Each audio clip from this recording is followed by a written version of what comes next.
Hej! Halo? Hej, słyszysz mnie?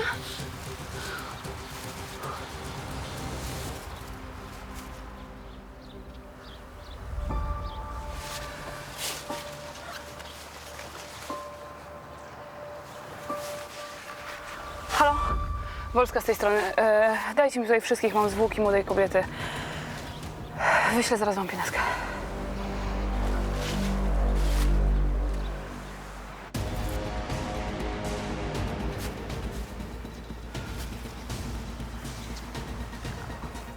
Co tak długo?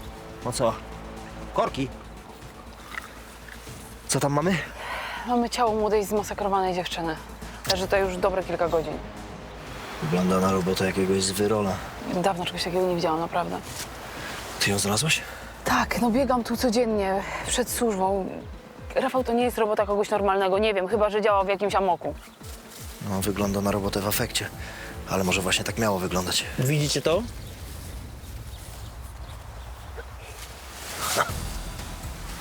Uśmiech Jokera. Psychol jeden, no. Do tego została bardzo brutalnie zgwałcona. Mamy jakieś ślady biologiczne? Jest dużo powierzchownych ran, dużo materiału pod paznokciami. Myślę, że w laboratorium coś z tego wyciągniemy. Ale żadnych dokumentów ani telefonu. A coś charakterystycznego w ubraniu? Nie, wszystkie ciuchy z sieciówki, nic z tego nie wyciągniesz. Znamiona, tatuaże? Na chwilę obecną nic, ale sobie jeszcze na stole obejrzę.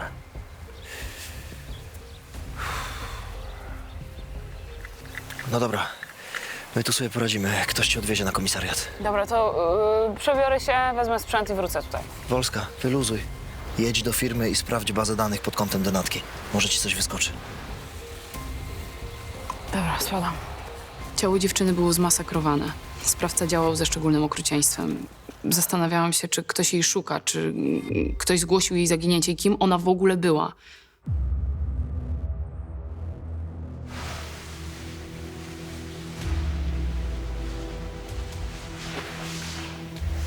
Te maciecia przy ustach. Kiedy powstały? Żyła jeszcze? Na długo przed śmiercią. Pierdolony sadysta. Jaka była bezpośrednia przyczyna zgonu? Wykrwawiła się. Sprawca ponacinał jej ciało tak, żeby bardzo długo konała.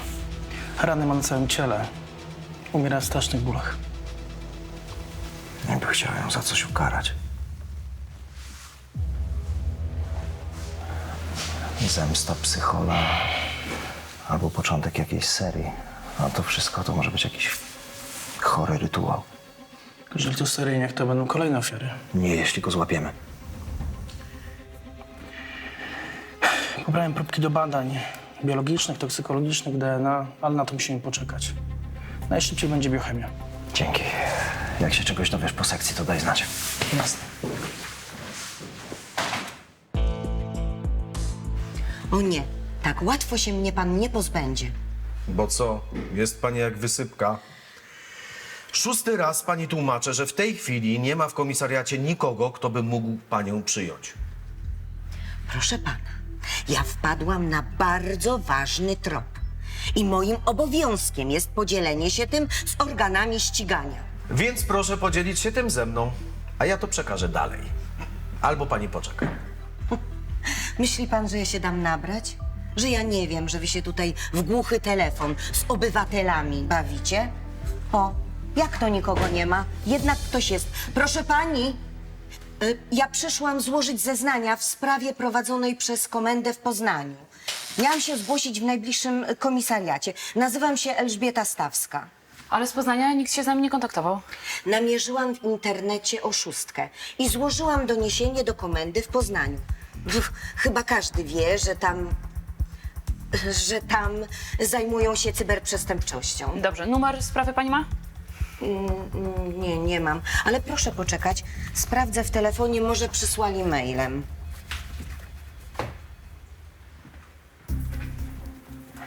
Podoba się pani? Nie, niestety nie mam numeru sprawy. Dobrze, nic się nie dzieje. Zrobimy tak, że ja po prostu zadzwonię do Poznania, ustalę, co tam się wydarzyło. Zostawi pani teraz swoje namiary tutaj u dyżurnego. Dobrze, ja skontaktuję się z panią. Byle szybko. Trzeba działać natychmiastowo. No, żeby ta oszustka nam się nie wymknęła. Boże, Pani poda te dane. proszę bardzo.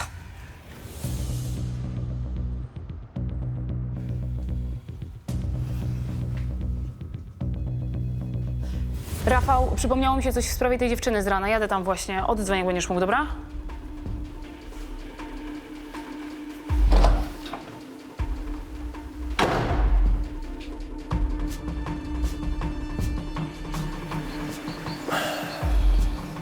Możesz powiedzieć, o co ci chodzi?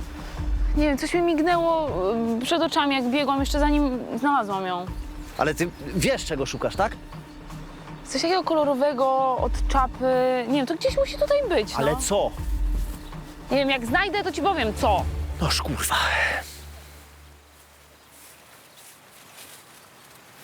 Jest. Co to jest?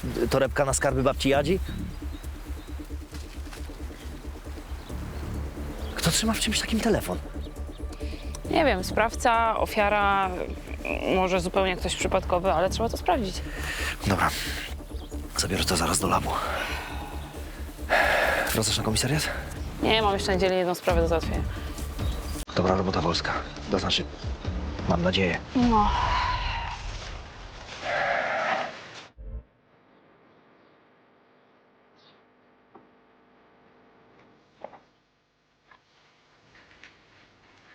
Masz tam jego mapę okolicy, w której znaleziono ciało. Prosiłeś o nią. Nie ma za co.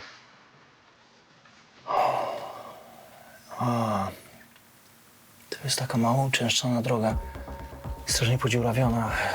Niektórzy to traktują jako skrót do obwodnicy. Na monitoring nie masz co liczyć. Patolog mówił, że zginęła koło 2:00 w nocy i że w tym przypadku zadanie tylu ran plus gwałt plus morderstwo zajęło jakieś 2-3 godziny, więc interesuje nas wszystko, co się wydarzyło między 23 a 2:00 w nocy. To co tu jeszcze robisz? A ludzi to skąd mam wziąć? Na ksero sobie odbić? Przecież tam trzeba przepytać wszystkich okolicznych mieszkańców, bezdomnych ludzi, którzy tam piją małpki, palą lówki, wyprowadzają jebane psy, czy nie widzieli czegoś podejrzanego. Czemu na mnie patrzysz? Kurwa, Sławek, tam trzeba wysłać co najmniej 2 patrole ze zdjęciami denatki, żeby szukali świadków pieprzonych. Człowieku, ja mam na cały Gorczak 4 patrole. Mogę ci dać 1 na godzinę. No ale to co, ja mam sam tego psychopatę znaleźć? Wolska już wróciła? Wolską wszystkiego nie opędzi. A, no dobra, proszę bardzo. To sobie sam to sprawdzę. Załatw dodatkowe patrole, to ci je przydzielę. Nie no, wspaniale. Za każdym razem, jak proszę kogoś, żeby pracował, to nagle wyrastają Himalaje niemożliwości. Dzień dobry. Ja chciałam zgłosić zaginięcie. Nie jestem spokrewniona z tą osobą i nie minęła jeszcze doba od jej zniknięcia. Ale w internecie różnie piszą i ja nie wiem, co mam robić. Proszę bardzo, kolega pani pomoże, on jest bardzo uczynny. Niestety w tej chwili na komisariacie nie ma nikogo, kto mógłby pani pomóc, dlatego polecam oczekiwanie na ławce. Ja, przepraszam bardzo, kratę mi otworzysz, żeby mógł wyjść i popracować? Czy do tego też potrzebujesz dodatkowy patrol?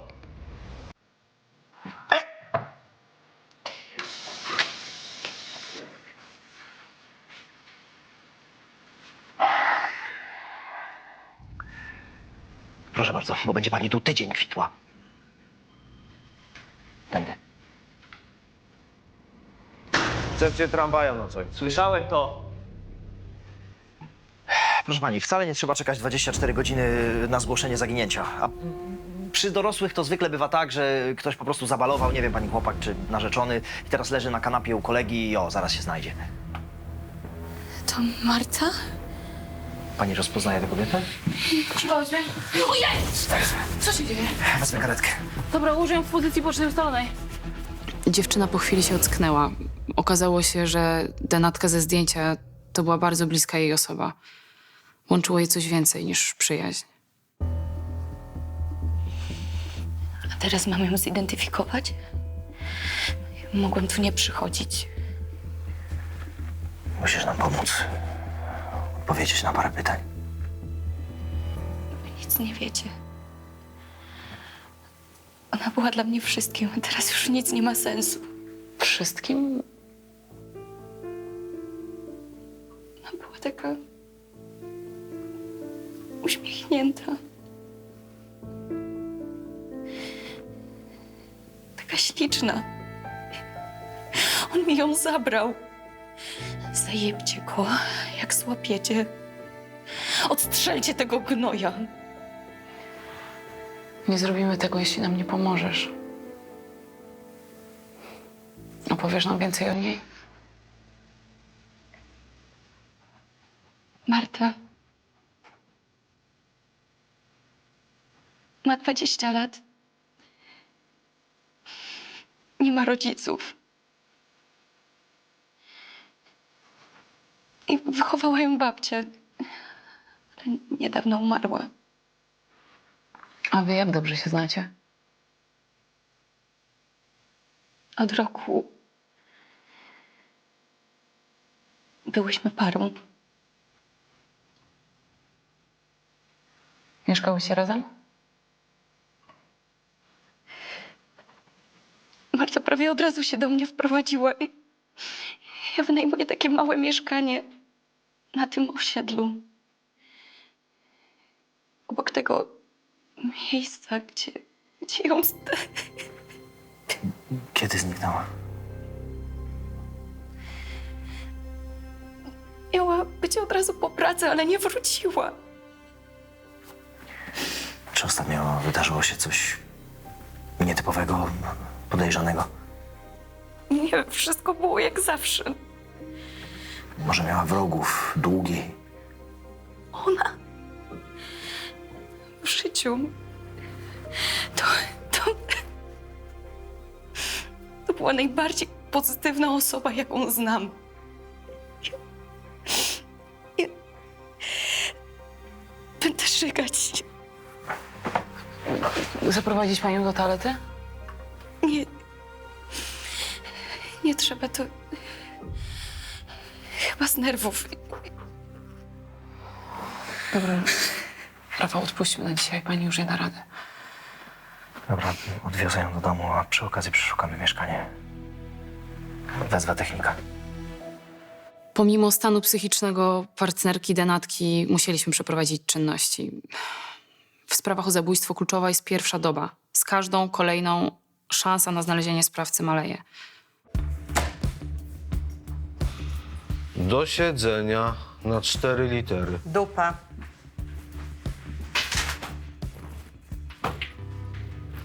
Sofa. Tu jest fy. F. Widziała pani kiedyś wulgarne hasło w krzyżówce? Pani sobie spocznie, kolejka jest. Gdzie?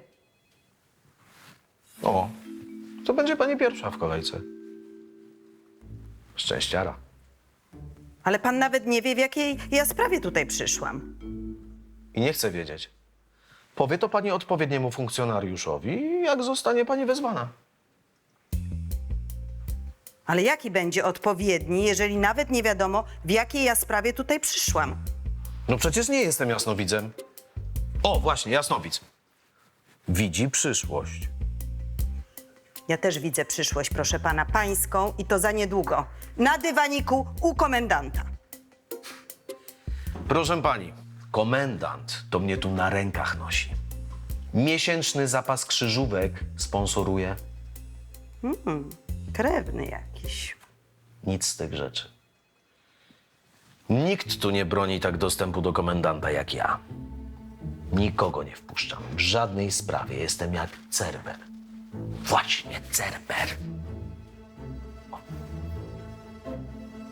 Ludzi niezastąpionych to, proszę pana, są pełne cmentarze.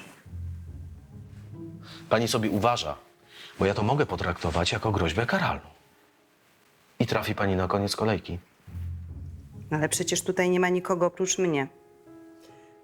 Co nie znaczy, że swojego nie trzeba odczekać.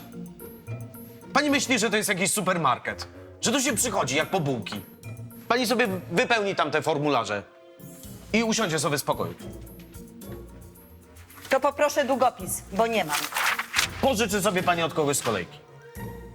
No ale przecież tutaj nikogo nie ma! To sobie pani poczeka, aż ktoś się zjawi, a nawet doprawdy pani... Szuka pani dziury w całym. Ale przecież pan ma długopis. Ale ja nie jestem w kolejce. A poza tym, to jest sprzęt służbowy, wyposażenie policyjne. Nie mogę go udostępniać osobie postronnej bez upoważnienia. Ale to jest długopis, a nie broń. W rękach szaleńca może stać się bronią.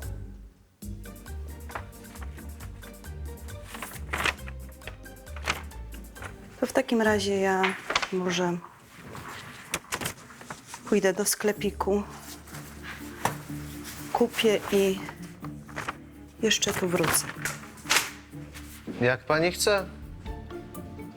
Ale przepadnie pani kolejka.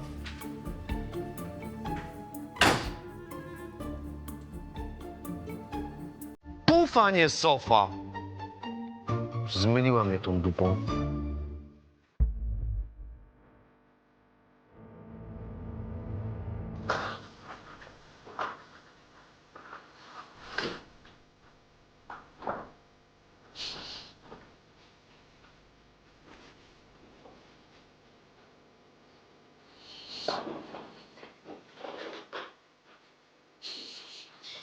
Marta jest 10 lat młodsza ode mnie.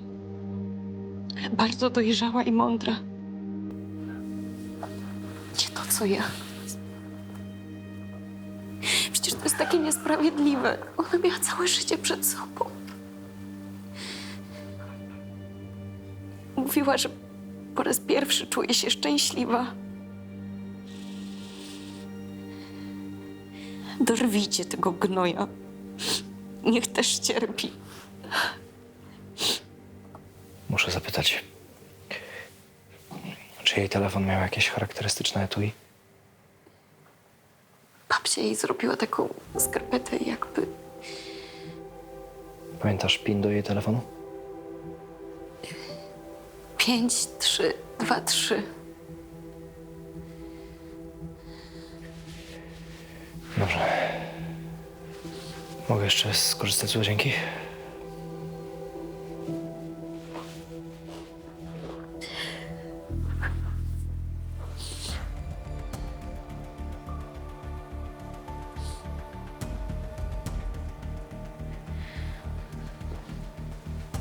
Jadę do firmy.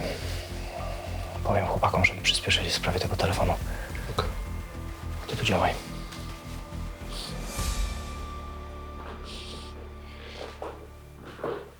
A ty nie wyjeżdżaj z miasta. Możesz być jeszcze potrzebna. Po co mam wyjeżdżać i do kogo?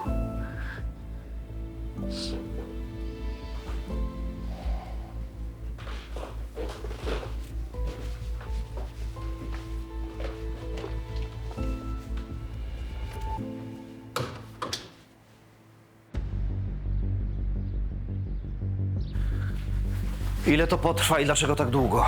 Porównanie odcisków to ci zrobię w moment, ale reszta to przynajmniej kilka godzin. Masz 2. Do roboty.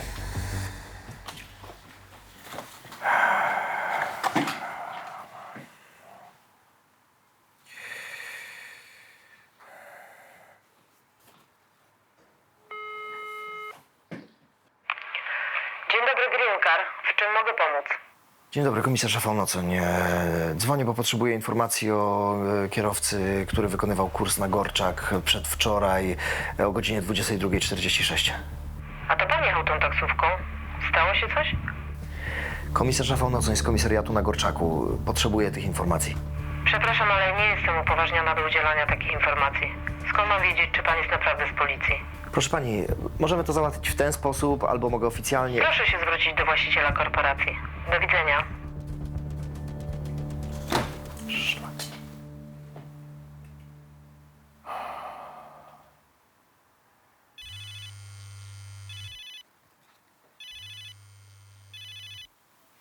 Halo?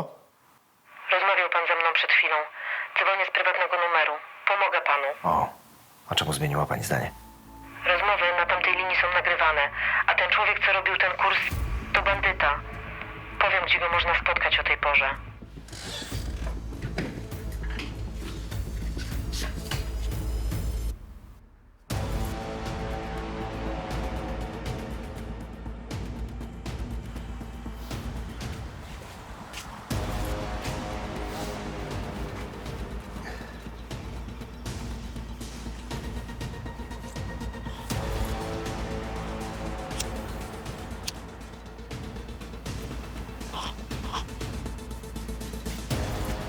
Jan Michaluk?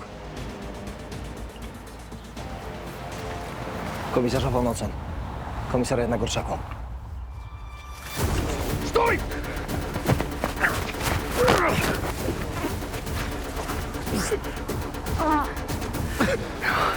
I po co było spierdalać? Kurwa, nie tak mocno, ja pier... To teraz sobie pogadamy na komisariacie.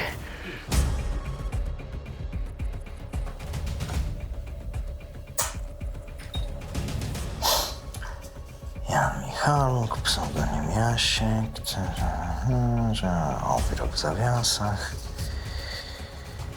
No, zapowiada się bardzo ciekawie. To co? Czemu uciekałeś na widok policyjnej blachy? Uczulony jestem na psią sierść. Bardzo dobre. Zapiszę sobie dowcipny. Tylko wiesz, że jak będziesz dowcipkował, to ja cię wyślę na odczulanie, nie? Czego ode mnie chcecie? Wykonuję wszystkie obowiązki warunku. Zgłaszam się w terminach u kuratora. Interesują mnie twoje kursy z przedwczoraj w nocy. Powiesz mi o nich? Kursy jak kursy, nic szczególnego. Trochę pijaków tylko. Nie wiem. Nie interesuję się klientami.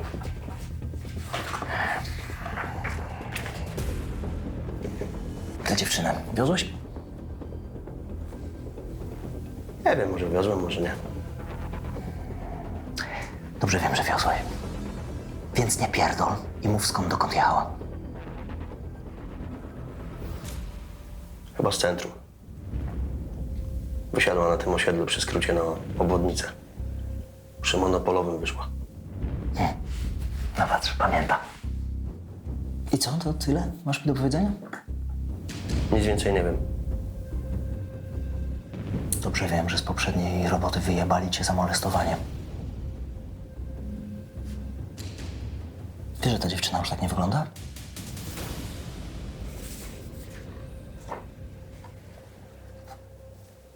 Teraz wygląda tak. A ty byłeś ostatnią osobą, która widziała ją żywą. Wiesz, kurwa, co to znaczy? No co ty, przecież to nie ja. Nie ty. Idziesz sobie posiedzieć na 48, może ci się coś przypomni. Ja nie chcę wracać do pierdla, nie dam rady znowu. Wyprowadź to ścierwo. Ale to nie ja! Słyszysz?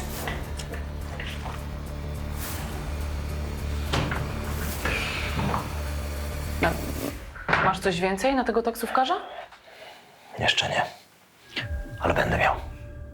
Naprawdę myślę, że to on? Wyglądał na nieźle przerażonego zdjęciem zmasakrowanej twarzy Marty. Może udawał. Psychole tak potrafią. Polska, ty się znasz na takich rzeczach. Jak lesbijki zachodzą w ciążę? Ale co, Denatka była w ciąży? Postawiałbym raczej tę Angelikę. Ale skąd ci w ogóle to do głowy przyszło? Znalazłem wczoraj u nich w mieszkaniu test ciążowy. Wysłałem go do analizy, wyniki będą za parę dni. Myślę, że to coś może mieć wspólnego ze śmiercią tej dziewczyny. Może. Na razie musimy wziąć tego taksówkarza na okazanie. Może Angelika będzie w stanie coś o nim powiedzieć. Okej. Coś mamy. Coś mi tu pochrzanili, cholera, z tymi wynikami. Krew i materiał biologiczny znaleziony pod paznokciami denatki Marty Kowalskiej, tylko częściowo zgadza się z tymi pobranymi od Jana Michaluka. Pewnie mieli zabrudzone próbki, już im się to zdarzało, będzie trzeba powtórzyć. Czyli co, ten koleś to może być fałszywy trop? Może. Dobra, zobaczmy, co tu jeszcze jest. Że ma materiał genetyczny z testu ciążowego. Nie zgadza się z DNA denatki Marty Kowalskiej? Czyli ta Angelika jest w ciąży. Boska, ty czubówna jesteś? Musisz wszystko komentować? Dobra, wyluzuj, Rafał. Będę musiał wypuścić tego taksówkarza. No ale sprawdziliście już jego taksówkę? Tak, chłopaki ją teraz trzepią. Sprowadzisz mi dziewczynę denatki?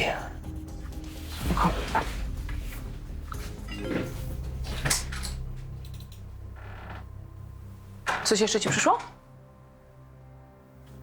Zleciłem sprawdzenie logowania się telefonu Roxy w dniu, kiedy zginęła Cecylia Kawka. Kurwa, nie chcę tego otwierać. Dobra, ja cię z tym zostawiam. Dziewczyna denatki zataiła przed nami, że jest w ciąży. A to mógł być motyw tej potwornej zbrodni. Był ktoś trzeci. Mężczyzna, ojciec dziecka. Ktoś, dla kogo Marta mogła być niepożądana w tym układzie.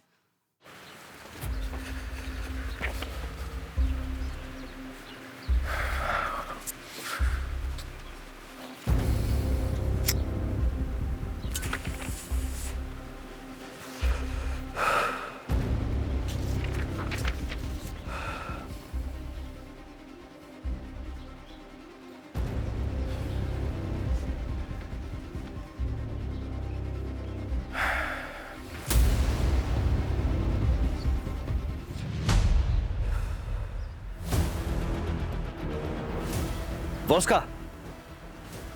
Zaczekaj. Co jest? Przejrzałem maila z laboratorium. Telefon Roxy ani razu nie logował się w miejscu śmierci Cecylii, tylko w jej dawnym mieszkaniu. No ale wiesz, że to może jeszcze nic nie znaczyć. Mogła mieć 2 telefony, 2 karty, jeden zostawić po prostu w mieszkaniu. Wiem. Dlatego zleciłem też weryfikację logowań wszystkich numerów, w pobliżu których logował się telefon Roxy. Jeżeli 2 numery logują się przy tym samym nadajniku więcej niż raz, z dużym prawdopodobieństwem należą do tej samej osoby. Sprytne. Musiałaby wyłączać jeden telefon i odczekać minimum godzinę, żeby włączyć drugi. Ma to sens. Metoda używana przy tropieniu mafii. W ten sposób można też sprawdzić, z kim spotyka się właściciel danego numeru, nawet jeśli nie można go śledzić. Czyli co? Stare dobre czasy ci się przypomniały? A, stare. Ale wolałbym sobie ich nie przypominać. Dobra, po prostu wezwij ją na oficjalne przesłuchanie. Ja nie mogę jej przesłuchiwać. No to poproś kogoś. Nie, no... Dobra, no, muszę to przemyśleć. Polska, znasz tę sprawę. Poza tym ci ufam. No dobra, przemyślę to. Ciągle mnie maglujecie. A gdzie jest morderca Marty? No gdzie jest ten skurwiel? Dlaczego pani nam nie powiedziała, że jest w ciąży? A skąd o tym wiecie? Nieważne skąd. Ale to jest dość istotny szczegół dla śledztwa. In vitro i banki spermy strasznie dużo kosztują. A oficjalnie nie można, bo według prawa jesteśmy dla siebie obcymi osobami. Co innego, gdybyśmy mogły wziąć ślub. Ale chyba nie w Polsce. No i co zrobiłyście? Miałam 2 stosunki z wybranym przez nas facetem. Dostał za to kasę. Jestem starsza, mój zegar biologiczny zaczyna tykać. A za kilka lat Marta miała urodzić nam następne dziecko. A nie bałyście się, że biologiczny ojciec będzie sobie rościł prawa do dziecka? Ale on nie chce być ojcem. Wiedział o naszych planach. Miałyśmy wyjechać do Hiszpanii, założyć tam takie małe studio tatuażu. Ale teraz wszystko się spieprzyło. To? Nie, nasz jest młodszy, ma około 30. Jezu, w życiu bym z takim nie... To był nasz sąsiad. Razem go wybrałyśmy. Dostał za to kasę i dobry materiał genetyczny. Nauczyciel. On się nazywa Jan Michaluk, a ten wasz? To samo nazwisko. Tylko że Łukasz. Jak to Michaluk? Tak. Proszę tu zaczekać. Ale co się stało?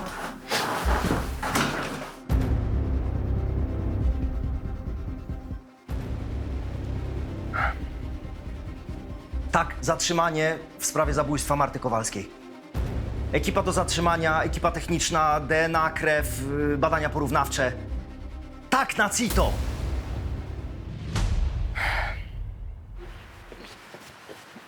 Dzień dobry. Dzień dobry.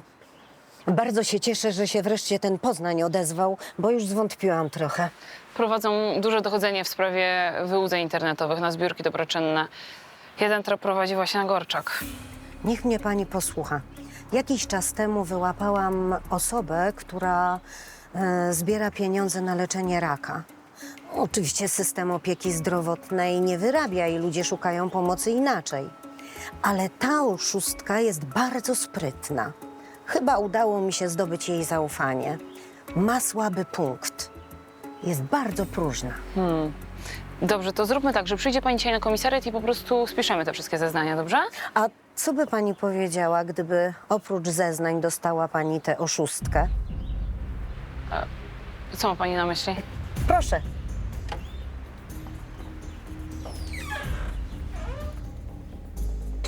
Dziękuję.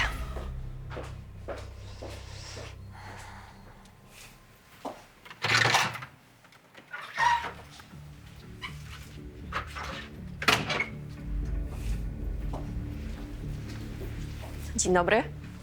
Dzień dobry. Poznałam po kwiatku. To pani do mnie pisała? Tak. Reprezentuję osobę, która może wpłacić na pani zbiórkę bardzo dużą sumę. Wspaniale. Ale mogę być szczera. Ja też kiedyś próbowałam tego numeru, ale nigdy mi się nie udawało. Jaki jest twój sposób? Ludzie to idioci. Lecą na dzieci chore na raka, na samotne, umierające matki, na zwierzęta. Tematy z grubej rury. Aktualnie mam ich 6. Na początek wpłacamy na jedną. Chcemy wyprać trochę kasy. Dostaniesz za to 15 000. Ale ja też chcę mieć coś z tego. Od kolejnej zbiórki 15%. Zgoda. Tylko gotówką. No, żeby nie było... Sierżant Karolina Wolska, komisariat na Gorczaku. Jest dzieje? pani zatrzymana w sprawie Pułapka? wyłudzeń. Proszę wstać. Łapa. O co chodzi? Druga łapa. Ty pizdo! Słowa. Tacy oszuści nie tylko nie mają skrupułów ani sumienia, ale przede wszystkim chyba wyobraźni. Traci się wtedy zaufanie społeczne, ludzie stają się bardziej podejrzliwi, ostrożni. Odbieramy szansę naprawdę potrzebującym, szansę na życie.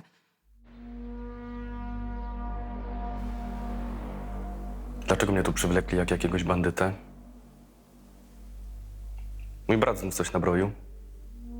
Nie chodzi o brata, tylko o pana. O mnie?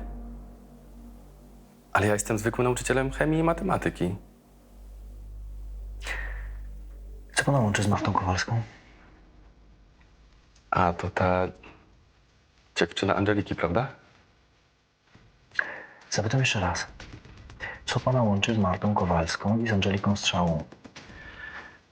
Angelika jest moją sąsiadką, mieszkamy na jednej klatce, tyle.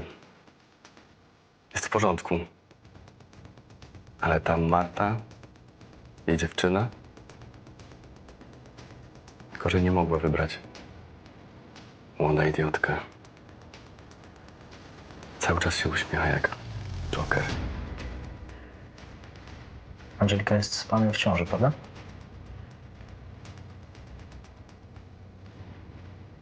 Jakiej ciąży? Jest pan dawcą nasienia, zapłaciły panu za to.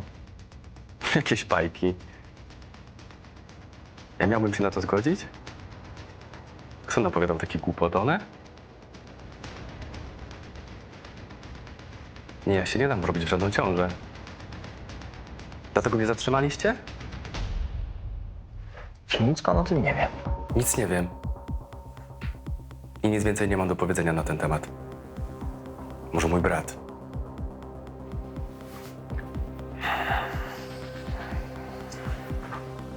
Pijmy go.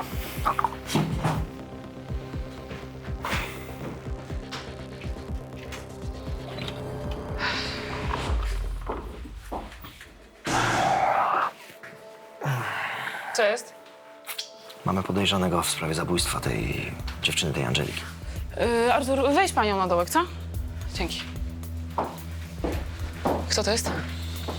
Brat tego taksówkarza, Łukasz Michaluk. No, to chyba dobrze. No, dobrze.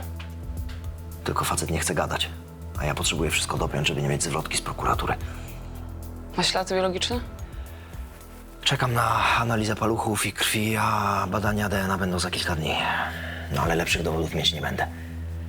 No nic, potrzymam go chwilę na dołku. Przynajmniej jednego przestępcę zdejmiemy z Korczaka na chwilę.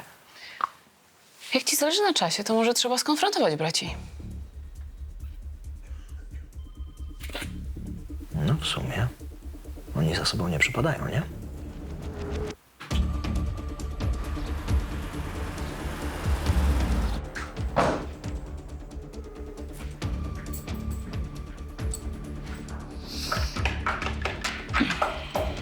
No i co? Podobno braciak ci się rozpruł. Nadaje na ciebie. No wsypał cię w sprawie tej młodej dziewczyny. Jak się kurwa pruje, jak niczego nie zrobiłem. Ja nie wiem, czy on cię sprzedał, czy wyrobił. Mówię tylko to, co słyszałam. Dzielnicową jestem. Pierdolony gnojek. Powiem ci, że nawet mi jest ciebie szkoda. Przecież ty już prawie się wykaraskałeś z tego, nie? Warunek był, robota była. To wszystko pójdzie w cholerę jasną. Przecież jeśli przyklepią ci zabójstwo ze szczególnym okrucieństwem, to ty już z Ancla nie wyjdziesz. Ja pierdolę. No co mogę ci powiedzieć? No, masz pecha do brata. Nauczycielem jest, to ty... Komu wierzą? Jemu czy tobie? Dobra, łapy. Miałam nadzieję, że mój pomysł zadziała. Nie znałam jego brata, ale Jan wyglądał mi na typowego kolesia z Gorczaka. Mocny w gębie, ale tylko w gębie. Czego się kurwa prujesz? Nic im nie powiedziałem, zamknij się. Nadajesz na mnie, kapusiu pieprzony, chcesz mnie wrobić. Nie pójdę za ciebie do paki na resztę życia, rozumiesz kurwa? Zamknij ryj, mówię. Przecież mogą tu podsłuchiwać. Ja nie tknąłem. Zrobiłem tylko to, co mi kazałeś, że jak będzie kurs na Gorczak, podwiozę pannę. Miała być czysta sprawa. Zamknij się. Zaraz wpierdolisz nas obu. Sam się kurwa zamknij. Dość siedziałem cicho. Ojciec dał mnie paskiem za twoje wybryki, bo cię mieli za aniołka, a wszystko było na mnie. Spokój się. Gdyby rodzice wiedzieli, jakiego psychopatę wychowali, to wcześniej by zeszli z tego świata. No? Co, myślisz, że nie wiem? Co tej pannie zrobiłeś? I co? Popierdoleńcu, a? Śmiejesz jak ta głupia pizda. Poszerzyć ten uśmiech tak, jak jej to zrobiłem?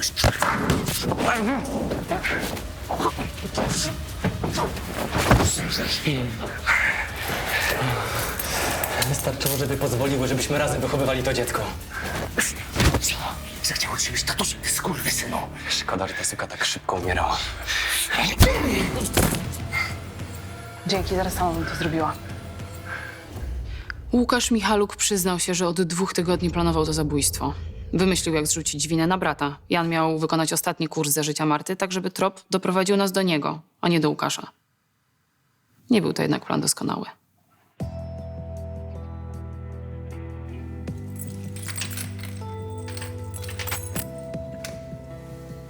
Wróciłem. Roxy? Roxy?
Roxy, po sygnale zostaw wiadomość. Gdzie jesteś? Martwię się o ciebie. Cześć!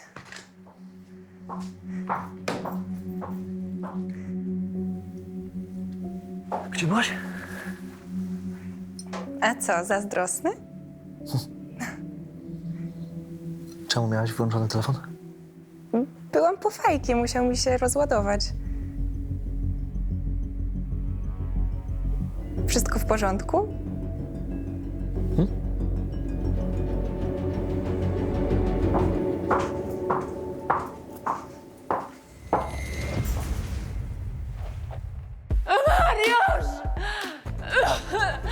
Strażacy powiedzieli, że doszło do podpalenia przy użyciu substancji łatwopalnej. No co ja mogę pani powiedzieć, no straszna tragedia. To przecież urząd sprzedał kamienicę razem z nami, lokatorami i ma nas głęboko w dupie! Sam spierdalaj, bo zaraz twoja mama będzie miała chłopa bez zęba. Nie przeciążę, cholery ja! Pokój!